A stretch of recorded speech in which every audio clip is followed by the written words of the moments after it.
Јасмина Костадинова, една од 9 обвинети во случајот Дипарт, која се товари за примање на награда за противзаконито влијание, на денешното рочиште призна вина, пошто ја одвои постапката во која беа изведени доказите за висината на казната. Обвинетата во солзи пред судот кажа дека се чувствува виновна и дека го признава делото кое што и се става на товар, воедно и дека се кае за стореното. Костадинова, која според обвинението се товари за примање на награда од 2000 евра, делото го признала уште во фазата на истрага. Нејзиниот адвокат Звонко Давидовиќ пред судот побара да се земат предвид олеснителните околности и поведението на обвинетата. Обвинителката Наташа Поптрајкова пак очекува да биде изречена активна казна. Истата уште во фаза на истрагата суштински го има признаено кривичното дело, дека истата се кае, до сега не е осудувана, да видиме судот што ќе реши.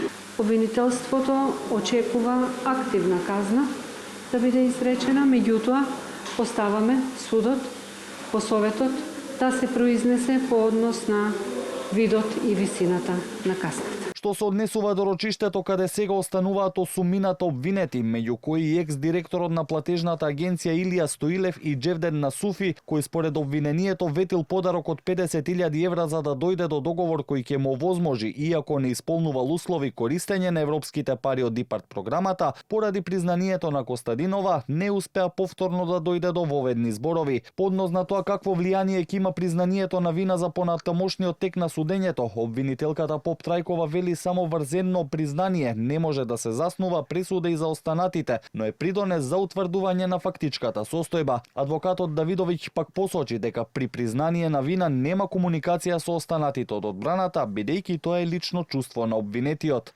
Обвинителството располага со доволно материјални докази прибавени со посебни истражни мерки, како и докази од екстрахирани податоци од електронски уреди, со кои ќе докаже вина на останатите обвинети. Секако, дека само врз основа на едно признание на вина и обвинителството се согласува дека не може да се заснива една пресуда. Меѓутоа, едно признание на вина, дадено од страна на обвинетиот, во корелација со сите други докази кои што обвинителството ќе ги изведува во текот на наредните главни расправи, ќе биде само една коцка во мозаикот што ќе придонесе за веќе утврдената фактичка состојба, која што не е спорна во овој предмет со давање на признание на вина. Тоа е работа која што нивните бранители треба да размислуваат.